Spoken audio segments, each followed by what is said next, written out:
Okay, whoa. You gotta bring that shit back. It's good to have you with us. What's up, everybody? I'm back with another video on some mess, some tea, some drama. So we're going to be talking about Evelyn Lozada's response to the shenanigans involving Carl Crawford. Now, my channel is about feminine news and women in entertainment, so I don't like to go too deep into what the men are doing, but for this video I feel like it's a bit necessary so that you guys know what's going on and what it is exactly that Evelyn is responding to. So Carl Crawford has had an interesting year already. I've already spoken about him in the video I did about Megan, but to refresh your memory, he is a former professional baseball player turned music businessman. He is the CEO of 1501 Entertainment, Megan Thee Stallion's label. And most of us here know that Megan and Carl are in a legal battle over her music and have been at odds basically since Megan really blew up around 2019. Now, some of us also know that he was engaged to Basketball Wives star Evelyn Lozada, and he is the father of her son, Carl Crawford Jr.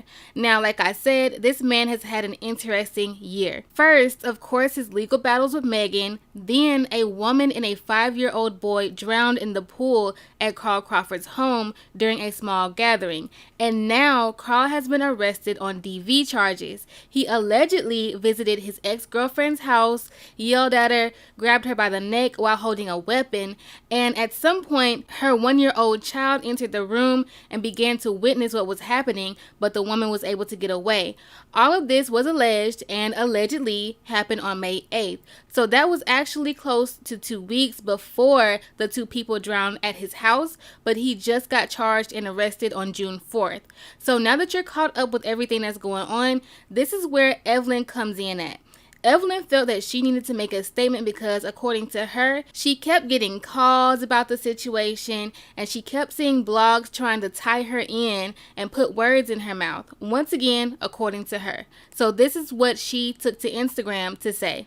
Hey guys, so I wanted to address something that took place last week in connection to my son's father, Carl Crawford.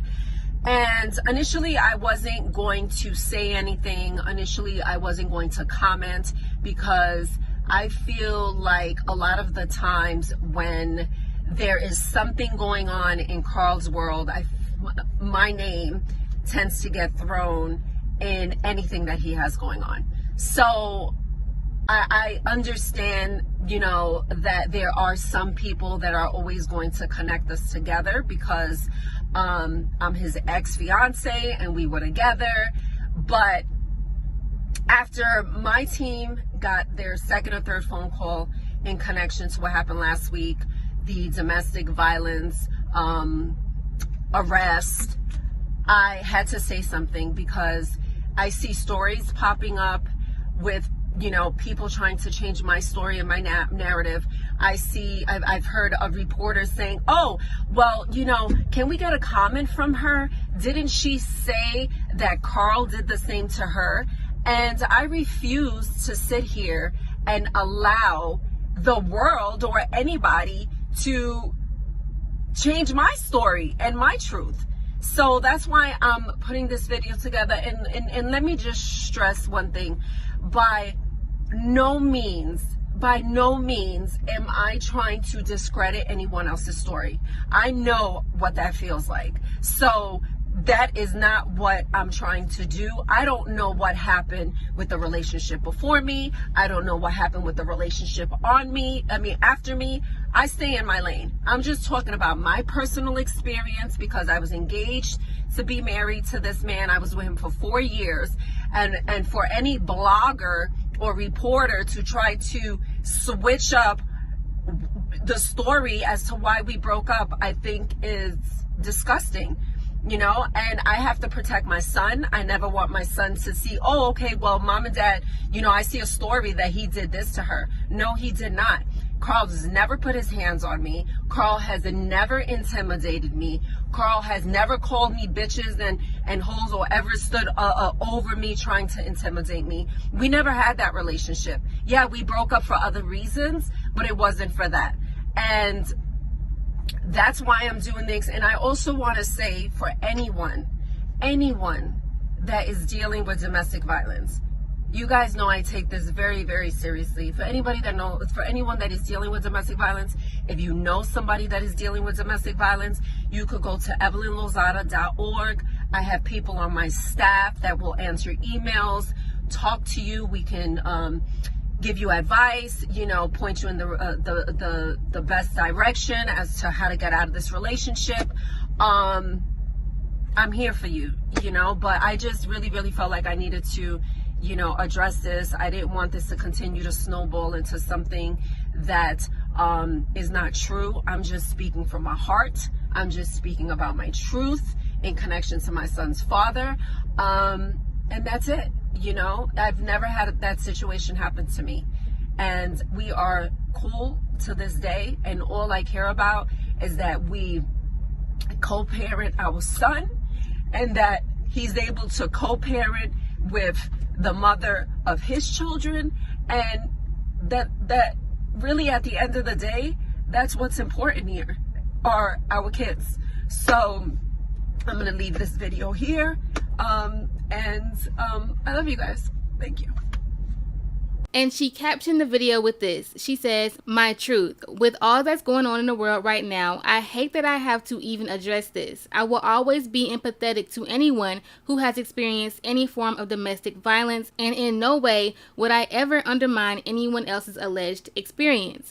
That is their story to tell. However, after numerous calls, tweets, DMs, and bloggers claiming that I've said that my ex-fiance, Carl, intimidated or physically hurt me, I felt I had to speak regarding my relationship with Carl. The Carl I'm hearing about lately is not the Carl I personally know. During our 4-year engagement and while co-parenting our son, Carl has never been violent or threatening. We have a positive relationship. Again, I take the time to speak on this for my son, who I never want to grow up and feel as if his father hurt his mother in any way. I also do this because I won't allow bloggers looking for clicks to manipulate my story and take away from those women who need their true stories heard. There is no story here, and I have no additional comments." And then she says, "If anyone is struggling with an abusive relationship and is looking for resources or help, please reach out to info@evelynlozadafoundation.org." Now, even though pretty much all the women on the Basketball Wives franchise get on my nerves, and I don't even watch the show anymore, I'm going to be fair because I honestly feel like maybe for Evelyn, she really felt like she should say something, being that blogs kept trying to put her in it, trying to put a narrative on the situation as it relates to Evelyn, trying to say that she was saying things that she didn't say, as well as she and Carl have a child together, and that's her son's father. So I feel as though also it's well within her rights to speak on this in favor of her child. She does have the right to speak her truth on her own experience with this man rather than let the media try to make her a part of the situation. And if I was her, I would also never want my child to ever grow up seeing that the media was saying that my mom said this about my dad, but she never spoke up and said anything. From what I heard, she didn't dismiss the other woman's claims. She was only speaking on herself. I didn't hear her say nothing like he would never do that, or, oh, I don't think he did that. Like, she didn't say that he didn't do it or that he couldn't do it. She just said that's not the man she knows, in her own experiences in their situations, he's not like that, and she never said that he ever put hands on her, on Evelyn. Like, it wasn't a K. Michelle and Rashida type of thing, in my opinion. But on the other hand, some people weren't here for it. Some media outlets are running with the headline that Evelyn was defending Carl, and some commenters claim that she was just doing this to stay on Carl's good side to keep a money flow, which is very hypocritical, which I'm not saying that that's what she's doing, but the fact that they're running this narrative is just hypocritical to Evelyn and everything that she herself has been through, being that she had her own situation with Ocho Cinco that was very public and televised and was her main storyline throughout the whole season 5 of Basketball Wives Miami. So I don't follow Evelyn to have an opinion that she might be trying to keep her money flowing in or anything like that, but let's be real for a second. A lot of people don't like Evelyn, especially after the issues with OG and with the way she portrays herself, like jumping over tables, throwing drinks, and acting like she's just the head captain of the Knuck If You Buck Club. Some people are going to return that negativity even if it's in a situation that doesn't deserve it, no matter what your actual intentions are. So once again, I feel like she should have said something. I think that it was her right to say something. I think that she can tell her story for the sake of her child and herself if she feels like people are lying on her.